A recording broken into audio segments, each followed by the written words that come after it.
अमीर और गरीब भाई। संदीप और जगजीत नाम के दो सगे भाई थे। संदीप पैसे वाला था मगर जगजीत गरीब था। संदीप जगजीत से बात नहीं किया करता था और वो बहुत घमंडी भी था, मगर जगजीत सुलझा हुआ इंसान था।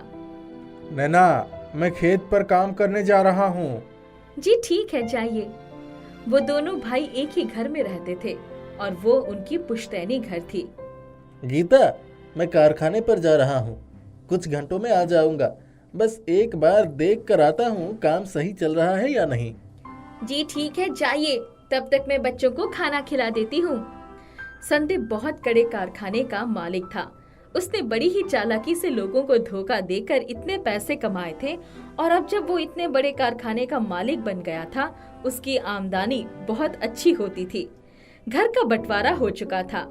घर के आधे हिस्से में संदीप का परिवार रहता था और बाकी बच्चे हिस्से में जगजीत का परिवार। गीता, ये लो, तुम्हारे लिए नई साड़ी और बच्चों के लिए नए कपड़े। वाह जी, नई साड़ी! अभी पहनकर देखती हूँ कैसी है ये। नैना घंटों से जगजीत का इंतजार कर रही थी। कहाँ थे आप? आने में बहुत देर हो गई और आज आप कुछ लेकर भी नहीं आए हैं। खाना कैसे बनेगा? अरे नैना, आज खेत में बहुत काम था, जिस वजह से देरी हो गई और सामान लाने गया था, मगर जेब में 1 रुपए भी नहीं थे, इसीलिए खाली हाथ चला आया। पैसे नहीं मतलब हम आज कुछ भी नहीं खाएंगे। देखिए तो जरा, आपके भाई नई साड़ी लेकर आए हैं, बच्चों के लिए नए कपड़े लेकर आए हैं और हमारी स्थिति दिन प्रतिदिन बुरी होती जा रही है।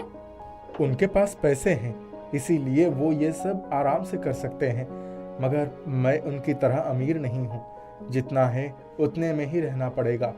एक काम करो, जो भी थोड़े हैं वही बना दो, वही खाकर रह लेंगे। ठीक है, देखती हूँ, अगर कुछ मिल जाए तो। संदीप के घर सभी तरह तरह के पकवान खा रहे थे और इधर जगजीत का परिवार रोटी नमक खा रहा था। संदीप कभी अपने भाई की खोज खबर भी नहीं लेता था, ना ही अपनी पत्नी बच्चों को उनके परिवार से बात करने देता था। कुछ फसल बेचकर जगजीत थोड़े पैसे कमाता है। जगजीत वो पैसे वापस लेकर घर आता है। लो नैना, इसे रख लो, फसल बेचा हूँ, इतने पैसे मिले हैं, इन्हें संभाल कर रखो, 1 महीना इसी में चलाना है।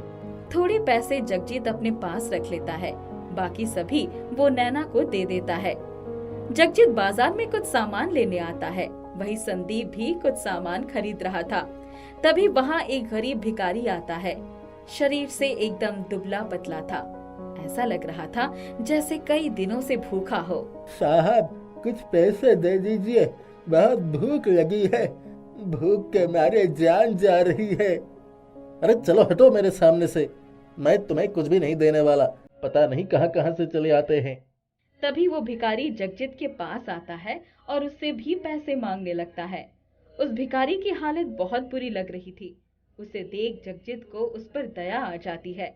जगजीत ने जो थोड़े पैसे अपने पास रखे थे, वो भी उस भिखारी को दे देता है। बेचारा बहुत बुरी स्थिति में दिख रहा था, शायद इन पैसों से वो कुछ खा ले, मुझे ही पुण्य मिलेगा।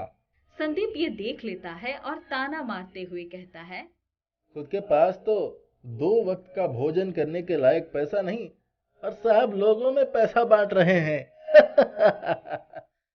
संदीप की बात सुन जगजीत को बहुत बुरा लगता है। वो दुखी होकर वहां से चला जाता है। करण बहुत दिनों से फटे हुए जूते पहनकर जा रहा है। बेचारे के जूते एकदम चलने के लायक नहीं बचे हैं। अच्छा ठीक है, अगले महीने पैसे आते हैं तो उसे नए जूते दिलवा दूंगा, मगर अभी तो एकदम पैसे नहीं हैं। कोई बात नहीं, मैं उसे समझा दूंगी। दरअसल वो कह रहा था कि उसकी मैडम उसे हर रोज इसी बात के लिए डांटती है, इसलिए मैंने सोचा आपको बता दूं। अच्छा ठीक है, कोई बात नहीं, अगले महीने पैसे आएंगे तो जूते दिलवा दूंगा। कुछ फसल बिक जाए, पैसे आ जाए, तब सोचता हूँ। संदीप का एक बेटा था अमन। वो बहुत बिगड़ चुका था। इसी उम्र में वो अपनी मनमानी शुरू कर दिया था। कभी किसी की बात नहीं मानता था और सबसे बदतमीजी से बात करता था। इसके बावजूद संदीप उसकी हर इच्छा पूरी करता था और उसे नए जूते कपड़े सब दिलवाता था। एक दिन अमन कुछ दोस्तों के साथ बैठा था, तभी एक आदमी वहां आता है और अमन की पिटाई करने लगता है। जगजीत वहीं से गुजर रहा था।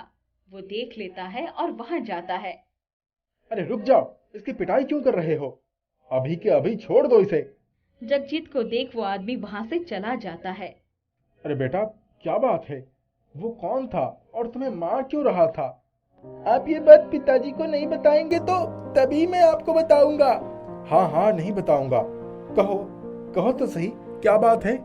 चाचा जी, मैं नशा करता हूँ और कई महीने से उस आदमी को पैसे नहीं दिया हूँ। इसी वजह से वो मुझे मारने आया था। पिताजी से उतने पैसे मांग नहीं सकता, वो सवाल करेंगे। क्या इतनी छोटी सी उम्र में तुम नशा करते हो? ये तो बहुत ही ज्यादा गलत बात है। बेटा, कितने रुपए बाकी हैं उनके? 15,000। ये तो बहुत ज्यादा है बेटा। मैं तुम्हारी मदद तभी करूंगा जब तुम मुझसे वादा करोगे कि तुम आगे कभी ऐसा नहीं करोगे। अमन जगजीत को वादा करता है। फसल बेचकर जो पैसे आते हैं उनमें से थोड़े पैसे और बाकी कुछ लोगों से मांगकर जगजीत 15,000 इकट्ठे करता है और उस आदमी को देता है। धन्यवाद चाचा जी, मगर आप ये पिताजी को मत बताइएगा। ठीक है बेटा, मगर आगे से ऐसा कभी मत करना। नहीं, कभी नहीं। मैं समझ गया हूँ, ये सब बहुत गलत बात है। मैं किसी गलत रास्ते पर निकल गया था, मगर अब मैं सुधर जाऊंगा। इसी तरह कुछ महीने बीत जाते हैं। अचानक एक दिन जब जगजीत खेत पर आता है तो देखता है उसके खेत में आग लग गई है और उसके सारे फसल जलकर बर्बाद हो गए हैं। ये देख जगजीत बहुत दुखी होता है और तुरंत घर आकर अपनी पत्नी को ये सब बात बताता है। क्या? अगर हमारे सारे फसल जल गए तो हमारा घर कैसे चलेगा? हाँ नैना, और हमारे सारे पैसे भी लगभग खत्म हो गई है। जगजीत का परिवार बहुत दुखी था। घर में खाने के लिए कुछ भी नहीं था, मगर संदीप एक बार भी जगजीत की ओर देख भी नहीं रहा था। अंत में जगजीत खुद ही संदीप के घर मदद मांगने आता है। अरे तुम कहाँ से आ गए? चलो जाओ यहाँ से, मैं तुम्हें कुछ भी नहीं देने वाला। मेरे पास इतने रुपए नहीं है कि सबको बांटूं। जगजीत वापस अपने हिस्से में आ जाता है। नैना, अब तो संदीप ने भी मना कर दिया है, अब हम क्या करें? ये लीजिए मेरे कान के झुमके, इन्हें बेच दीजिए। इनसे पैसे आएंगे तो फसल लगा लीजिएगा और घर भी चल जाएगा। जगजीत उन कान के झुमके को गिरवी रख देता है और कुछ पैसे उधार लेता है। उन्हीं पैसों से वो नई फसल लगाता है और घर चलता है। खेत से लौटते वक्त जगजीत देखता है संदीप एक कोने में खड़ा है। उसके ऊपर ढेर सारे पत्थर रखे हुए हैं। एक बड़ा पत्थर अचानक उसकी ओर लुढ़कता हुआ आ रहा है। ये देख जगजीत वहां पहुंच जाता है और संदीप को धक्का दे देता है, जिस वजह से वो पत्थर उसे लग जाती है और उस पत्थर से उसे चोट आ जाती है। ये देख संदीप हैरान रह जाता है। वो तुरंत उसे अस्पताल लेकर आता है और इलाज करवाता है। भाई, तूने मेरी जान बचाने के लिए ये पत्थर अपने ऊपर ले लिया। इतना प्यार करता है तू मुझसे, मतलब मैं ही तेरे लिए गलत सोचता था। संदीप जगजीत को गले लगा लेता है। संदीप और जगजीत घर आते हैं। घर आकर संदीप सभी को सारी बातें बताता है। तभी अमन बोलता है, पिताजी, चाचा जी ने तो पहले भी मेरी मदद भी की है और आज उन्होंने आपके लिए किया। तुम्हारी मदद? मगर कैसे? अमन डरता डरता संदीप को सारी बातें बता देता है। क्या सच में जगजीत? मुझे माफ कर दे।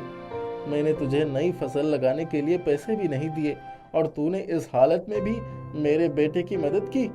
मैं सच में मूर्ख था। आज के बाद तू मेरे साथ मेरे कारखाने पर काम करेगा और हम हमेशा साथ रहेंगे। पर्दा हटा दिया जाता है और अब घर का बंटवारा खत्म हो जाता है। सभी एक साथ मिलजुल कर रहने लगते हैं।